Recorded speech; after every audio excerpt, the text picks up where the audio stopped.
सुनसान राजमार्ग पर लिव और विल, एक युवा जोड़े जिनकी शादी कुछ समय पहले ही हुई थी, अपने हनीमून के लिए बाहर आए थे। आकर्षक पति, सुंदर पत्नी, यह संकेत देती है कि यह एक प्यारी और रोमांटिक यात्रा है।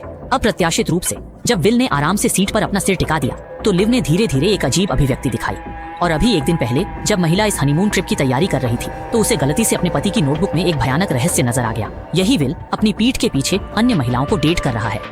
मुद्दा यह नहीं है कि यह लिव के गुस्से का मुख्य कारण है, लेकिन विल ने वास्तव में महिला से वादा किया था कि वह जल्द ही लिव छोड़ देगा। यह निस्संदेह लिव के लिए एक बड़ी विडंबना और मजाक है, जिसने अभी अभी शादी की है और आगे देख रहा है सुखी जीवन। लिव के दिल टूटने के इस क्षण में बदला लेना उसका एकमात्र विकल्प बन गया और उसके पति को मारने वाले 4 शब्द लिव के दिमाग में मजबूत हो गए। इसीलिए इस हनीमून ट्रिप ने लिव को बदला लेने का मौका दिया। अपने पति की हत्या के बाद रास्ते से कैसे बाहर निकलना है, लिव के पास पहले से ही एक सही योजना थी। वह जानती थी कि विल को ऊंचाइयों से बहुत डर लगता है, इसलिए उसने अपने पति से कहा कि वह अपने डर का सामना सिर्फ इसलिए नहीं कर सकती क्योंकि वह डरती है। लिव की बयानबाजी के तहत विल ने आखिरकार अपने भारी कदमों को चट्टान के किनारे की ओर खींच लिया और लिव उसे प्रोत्साहित करना नहीं भूला। एक दूसरे पर भरोसा करें, है ना? ठीक है, हाँ। इस तरह लिव के निरंतर प्रोत्साहन के साथ विल ने आखिरकार लिव का हाथ पकड़ लिया और चट्टान के किनारे पर खड़ा हो गया। अपने गार्ड को नीचे जाने के लिए लिव ने अपना मोबाइल फोन निकाला और एक अंतरंग समूह फोटो लिया और फिर महिला चुपचाप पीछे हट गई और विल वास्तव में आराम करने के लिए लग रहा था। जैसे ही वह दूरी में देखने वाली थी, लिव ने धीरे धीरे अपना दाहिना हाथ बढ़ाया। हेलो। कभी उम्मीद नहीं की थी कि इतना अच्छा मौका अचानक किसी आंटी ने बीच में ही डाल दिया होगा। अपने उत्साही पति को मदद के लिए आते देखकर लिव समझ गई कि उसने अपना मौका खो दिया है, लेकिन जब तक वह हनीमून अवधि के दौरान उसे मार डालती है तब तक वह हार नहीं मानेगी। इसलिए और भी योजनाएं दिमाग में आने लगी, जैसे कि उसके सिर को सीधे पत्थर से तोड़ना, जबकि विल ध्यान नहीं दे रहा था। लेकिन इससे निपटना बहुत बोझिल है, या भालू को तंबू में लुभाने के लिए खाद्य श्रृंखला का उपयोग करना और भालू के मुंह में मरने देना। लेकिन यह बहुत जटिल और असुविधाजनक है, या यह ड्राइविंग करते समय विल के ध्यान में हस्तक्षेप करेगा। लेकिन अगर आप ध्यान आकर्षित किए बिना अपने पति को मारना चाहते हैं तो आपको इसे एक दुर्घटना में होने देना होगा, जो बहुत सामान्य लगता है। तब लिव के पास फिर से एक अच्छा मौका है कि वह अपने पति को सार्वजनिक क्रोध के सामने दुर्घटना का कारण बनेगी और लोग बाद में उस पर कभी संदेह नहीं करेंगे, क्योंकि इस बार दोनों ने राफ्टिंग एक्सपीरियंस प्रोजेक्ट के लिए साइन अप किया। इसलिए जब उसका पति चीजें तैयार कर रहा था, लिव ने पहले नाव ली, पहले से छिपा चाकू निकाला और फिर अपने पति की सीट पर ऊर्ध्वाधर पट्टा पर फिसल गया। और जब यह लगभग टूट गया, वह ऐसे किनारे पर बैठी थी जैसे कुछ हुआ ही ना हो। पति ने अनजाने में अपने पैरों को बांध दिया, जबकि लिव अनजान था, लेकिन धीरे धीरे दूरी में दूर चला गया। लिव का मानना था कि जब तक वह उसके सामने अशांत पानी से गुजरती है, तब तक एक बड़ा मौका था कि उसके पति को महान जड़ता के तहत पानी में धोया जाए।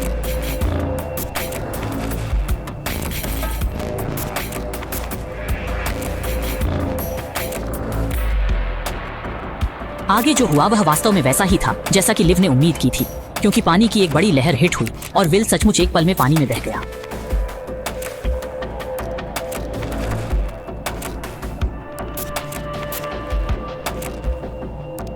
अपने पति को मदद के लिए पुकारते देख लिव ने वास्तव में देवता की तरह अपना हाथ बढ़ाया। शायद यह सिर्फ दिखावे के लिए था, लेकिन अप्रत्याशित रूप से पानी की एक और लहर आई और वह भी एक पल में पानी में बह गई।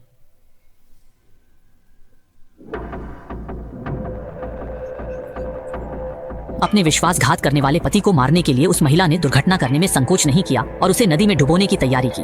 अचानक आई लहरों से वह भी पानी में बह गई। मुझे लगा कि उसकी जान जाने वाली है। किसने सोचा होगा कि उसका पति हताश होकर उसकी ओर दौड़ेगा। बाद में दोनों बच गए, लेकिन वर्ण को नहीं पता था कि उसकी पत्नी उसकी हत्या करने जा रही है। वे रोमांचकारी दृश्य का जश्न मनाने के लिए तैयार थे। बाद में लिव अचानक उसके दिल में झिझक गई। वे रात में विल की हरकतों ने लिव के संकल्प को फिर से मजबूत किया।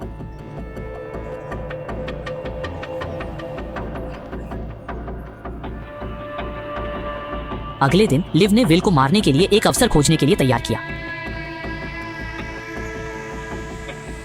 विल और लिव जंगल की ओर जा रहे थे। एक सुनहरे बालों वाली महिला ने विल का नाम पुकारा।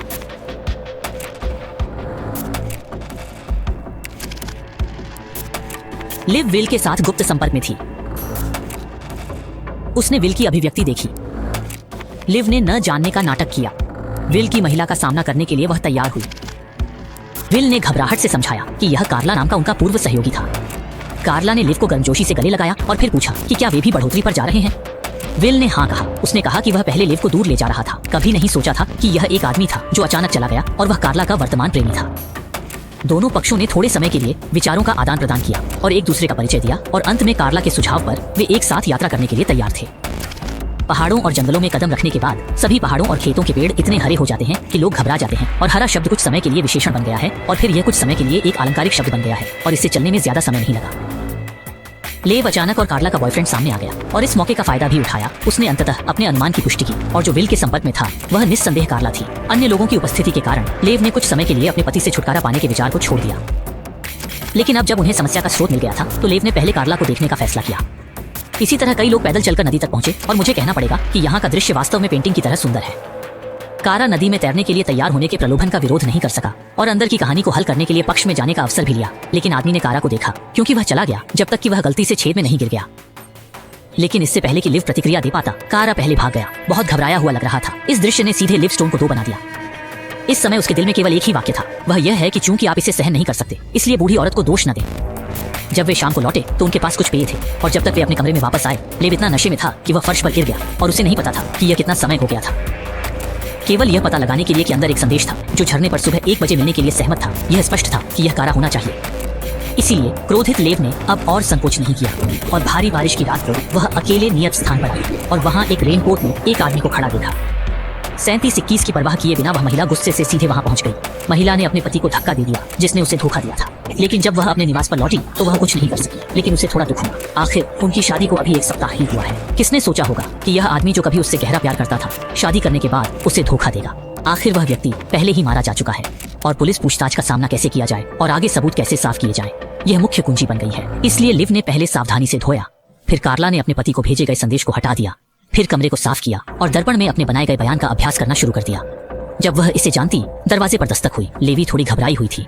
उसने सोचा कि यह कार्ला और उसका प्रेमी था जो आया था, इसलिए उसने अपनी भावनाओं को सुलझाया और दरवाजा खोला। यह पता चला कि उसका पति मरा ही नहीं था, लेकिन वह कौन था जिसे उसने कल रात धक्का दिया था। प्रतिक्रिया करने में असमर्थ लिव ने सोचा कि वह मतिभ्रम कर रही थी, लेकिन यह पुष्टि करने के लिए कि उसने फिर से दरवाजा खोला। लेकिन जब सुंदर चेहरा सामने आया तो लिव अभी भी इस तथ्य को स्वीकार नहीं कर सका कि उसने गलत व्यक्ति को मार डाला था। इसलिए उसने फिर से दरवाजा बंद कर दिया और घर में छिप गई। उसके पति विल ने सोचा कि वह पूरी रात विल से नाराज थी, इसलिए उसने बाहर समझाया कि वह नशे में थी और कल रात मनोरंजन कक्ष में सोई थी, जिसका अर्थ है कि लड़का कभी होटल नहीं छोड़ा। तभी लेवी को एहसास हुआ कि यह सबसे अधिक संभावना कार्ला थी जिसे उसने नीचे धकेल दिया था। और जैसा कि उसने अनुमान लगाया था, जब उसने कार्ला के प्रेमी को चिंतित और अपनी प्रेमिका से संपर्क करने में असमर्थ देखा तो उसने आखिरकार पुष्टि की कि कार्ला को खुद से चट्टान से धक्का दिया गया था। लेकिन उसने किसी को बताने की हिम्मत नहीं की और वह कार्ला से संपर्क नहीं कर सकी।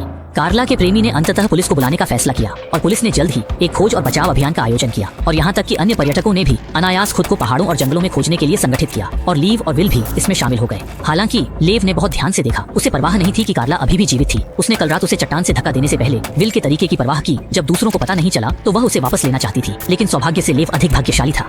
आराम के अंतराल में उसने विल के पैरों में हार देखा और जब उसने अपने पति के टूटे पैर की मालिश की तो उसने चुपके से हार वापस ले लिया और अंत में अपने दिल में राहत की सांस ली।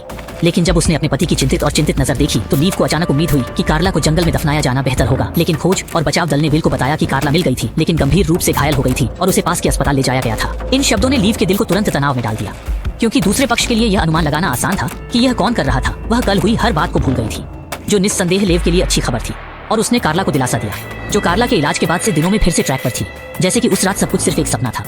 लेकिन उसने कभी उम्मीद नहीं की थी कि आज सुबह उसने सुना कि कारा ने अपनी चोटों के कारण अपनी जान गंवा दी है। कार्ला के प्रेमी दुखी रूप को देखकर लिव ने आखिरकार एक नुकसान पर अपराध की भावना दिखाई। वह एक छिपे हुए कोने में आई और उसके सिर को गले लगाने लगी और रोने लगी। मुझे नहीं पता कि यह कितना समय हो गया है। लिव अपनी भावनाओं को खत्म करने के बाद होटल लौट आया था जब विल ने अचानक उसे पकड़ लिया और आदमी ने जल्दबाजी की दुर्घटना का कारण। विल को डर था कि कार्ला के साथ उसका रिश्ता उजागर हो जाएगा, इसलिए इस बार उसने अपने पिछले विश्वासघात को कबूल करने की पहल की, यह स्वीकार करते हुए कि उसका कारा के साथ संबंध था, लेकिन वह केवल अतीत था। विल को लिव माफी मिलने की उम्मीद थी, साथ ही उससे विनती की कि वह खुद को एक एलिबी प्रदान में मदद करे, क्योंकि कारा की दुर्घटना की रात वह एक एलिबी प्रदान नहीं कर सकती थी। इसलिए वह केवल लिव से यह साबित करने में मदद करने के लिए कह सकती थी कि वह और लिव उस रात एक साथ थे। लिव को यहाँ हंसते हुए सुनकर मुस्कान इतनी दयनीय थी, हालांकि वह यह भी चाहती थी कि दूसरी पार्टी उसे नौकरी बनाने में मदद करे।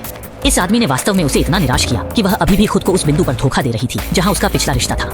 पुलिस ने अचानक उन्हें ढूंढ लिया और दोनों को नोट्स लेने के लिए लॉबी में जाने के लिए कहा और विल ने तुरंत वहाँ रहने के लिए कहा। और पुलिस के जाने के बाद उसने रीव को एक याचना भरी निगाह से देखा।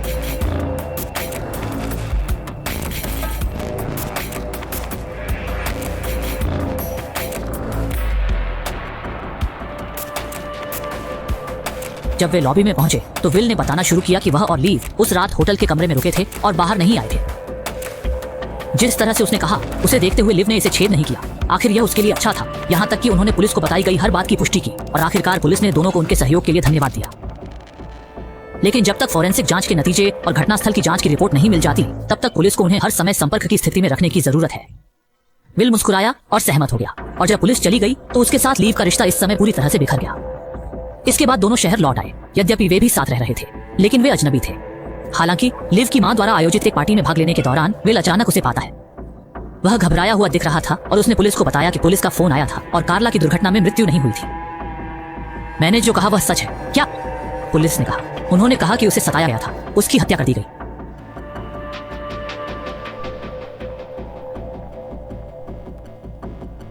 महिला ने रोते हुए अपनी मां को बताया कि उसने किसी की हत्या की है। मां ने अपना मुंह ढक लिया और उसे बकवास न करने की चेतावनी दी। फिर उससे कहा कि यह उसकी गलती नहीं थी। विल, क्या आपको लगता है कि आप इसे कर सकते हैं? आपके पास कोई संभावना नहीं है। बूढ़ी मां ने रीव को राहत दी कि वह बहुत परेशान हो। चूंकि यह इस बदमाश के कारण हुआ परिणाम था, इसलिए हमें उस पर दोष मढ़ने का तरीका खोजना होगा। इसे कैसे करना है यह लेव की अपनी क्षमता पर निर्भर करता है। कुछ समय पहले पुलिस ने जांच की कि कार्ला एक दुर्घटना में नहीं मर गई, लेकिन एक चट्टान से धक्का दिया गया और पूर्व निर्धारित हत्या कर दी गई। यदि कारा के आसपास के लोगों की विस्तृत जांच की जाए तो विल निश्चित रूप से दोनों के बीच अनुचित संबंधों के संपर्क में आने से नहीं बच पाएगा। अपनी प्रतिष्ठा के लिए वह केवल लेव के सामने सब कुछ कबूल कर सकती है। उम्मीद करती है कि लेव उसे झूठी गवाही देने में मदद करना जारी रखेगा। यह सिर्फ इतना है कि वह नहीं जानती कि लेव असली हत्यारा है और संदेह से छुटकारा पाने के लिए लेव केवल उदारता से अपने पति द्वारा किए गए सभी प्रकार के विश्वासघातों को स्वीकार कर सकती है। उसने विल को कार्ला और विल के बीच सभी संपर्क जानकारी कबूल करने के लिए कहा और पुलिस की जांच से पहले कार्ला और विल के बीच चैट संदेशों को साफ करने के लिए तैयार था। सौभाग्य से कार्ला ने पाठ संदेश भेजने के लिए डिस्पोजेबल मोबाइल फोन का इस्तेमाल किया और कारा को उसकी मृत्यु से पहले अधिक संदेह था और उन्हें भेजने के बाद संदेशों को हटाना पसंद था। इसलिए उन्हें मोबाइल फोन पाठ संदेशों के बारे में चिंता करने की जरूरत नहीं थी। अब मुख्य समस्या पत्राचार है। यह सब बताने के बाद बदमाश ने देखा कि उसकी पत्नी ने कोई ज्यादती नहीं दिखाई और सोचा कि लेव ने उदारता से उसे माफ कर दिया है। लिव ने ही सारी बात बताई थी और एक बार दूसरे पक्ष को घर की चाबी भी दे दी थी और नतीजतन इस वाक्य ने सीधे लिव के लिए घर तोड़ दिया, क्योंकि इसका मतलब था कि कार्ला कई बार उनके घर गई होगी जब वह अब नहीं थी और महसूस किया कि घर एक दूसरे की खुशबू से भरा था। लेव ने आखिरकार उस आदमी को होने के लिए डांटा, लेकिन किसी भी मामले में अब पहला काम सभी सबूतों को नष्ट करना है। ये विल के लिए नहीं बल्कि खुद के लिए है। इसलिए उसने पहले विल को कंपनी में जाने के लिए कहा। क्योंकि विल और कार्ला सहकर्मी है, इसलिए उन्होंने हमेशा एक दूसरे को ईमेल भेजने के लिए कंपनी के कंप्यूटर को उधार लिया है जब तक कि वे एक दूसरे को हटा देते हैं। चीजें अप्रत्याशित रूप से सुचारू रूप से चली गईं और दोनों एक साथ कारा के घर गए और फिर कारा के प्रेमी को दिलासा देने की आड़ में उन्होंने यहाँ से अपने घर की चाबी खोजने का अवसर लिया। चाबियां लेने के बाद विल और कार्ला के बीच सभी संपर्क मूल रूप से साफ हो गए थे, लेकिन संयोग से जब वे कार्ला के घर से निकले तो पुलिस दरवाजे पर आई और उन्होंने उन्हें कार्ला की हत्या के बारे में दोनों से पूछताछ करने के लिए कहा।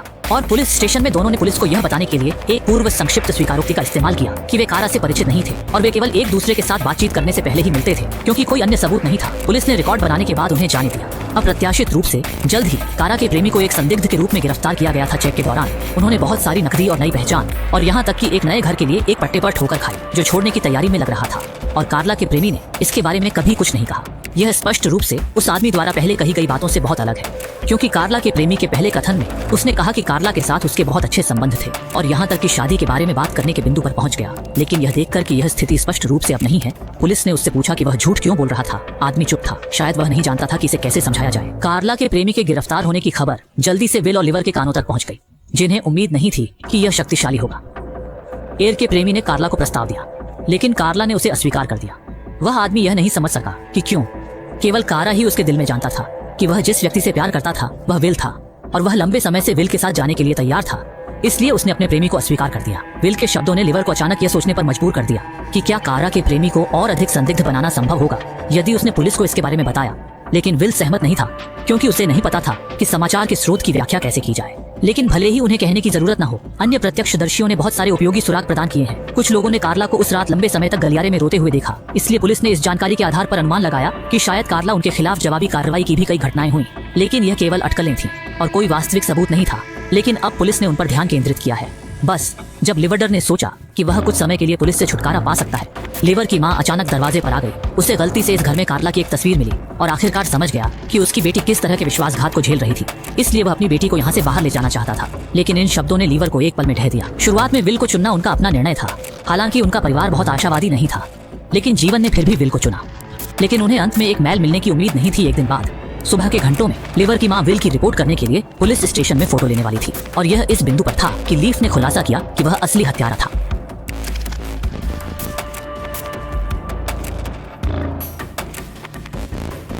इसकी शुरुआत भी हो गई है। यह सब विल की वजह से हुआ। मां ने फरमाया कि सबसे ज्यादा दोष विल को दिया जाना चाहिए। मां जा चुकी थी। लिव ने फोटो देखकर फिर से मर्डर करने का मन बनाया। अगर विल नहीं होता तो वह अब जो है वो नहीं होता। इसलिए लीव ने एक और देशहित में लगे हुए प्लान को सोचा। शुभ संयोग से कार्ला का प्रेमी बिना किसी सबूत के आते ही जेल से रिहा कर दिया गया था। वह लिव से जानना चाहता था कि क्या कार्ले ने उसे छोड़ने का फैसला किया था, लेकिन लीव ने इसे जानने के लिए आज ही उसके घर आने का कहा।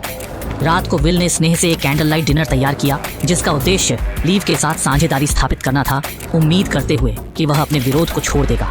लेकिन लीव ने शुरुआत से ही इस बदमाश को चाकू मारना चाहता था। अगर उसने गलत आदमी को नहीं मारा होता तो वह मरने की योजना बना रहा होता, इसलिए लीव उससे माफ नहीं कर सकता था। जब वे दोनों कलह कर रहे थे, कार्ला का प्रेमी आ गया। लिवर के मन में सिर्फ एक ही विचार था, चाकू से लोगों को मारना। उसने कार्ला के साथ अपने संबंधों को स्वीकार करने के लिए विल को प्राप्त करने की एक तीव्र विधि इस्तेमाल की। विल ने भी मूर्खतापूर्ण रूप से उसे कहा कि वह लीवर को नहीं मारे। कभी सोचा ही नहीं था कि कार्ला का प्रेमी पहले से ही नास्तिक था। उसका शंका था कि कार्ला ने उसे धोखा दिया था, इसलिए जब उसे इसके बारे में पता चला तो वह बिना कुछ बोले ही विल की तरफ बढ़ गया। दोनों ने तुरंत ही एक दूसरे को मारा। कोई लाभ नहीं हुआ। विल को 2 बार में ही बेहोश कर दिया गया और कार्ला के प्रेमी ने लिव से नफरत की और इसे छिपा दिया, इसलिए वह भी मिलकर इससे छुटकारा पाना चाहता था। जैसे ही वह लीव का गला घोंटने वाला था, लीव ने अचानक उसके बगल में स्मारक पत्थर को छू लिया। योजना फिर से बाधित हो गई और कार्ला ने एक और आदमी को मार डाला। पसंद आया लाइक करो, पसंद नहीं आया तो टेस्ट चेंज करो। Love you.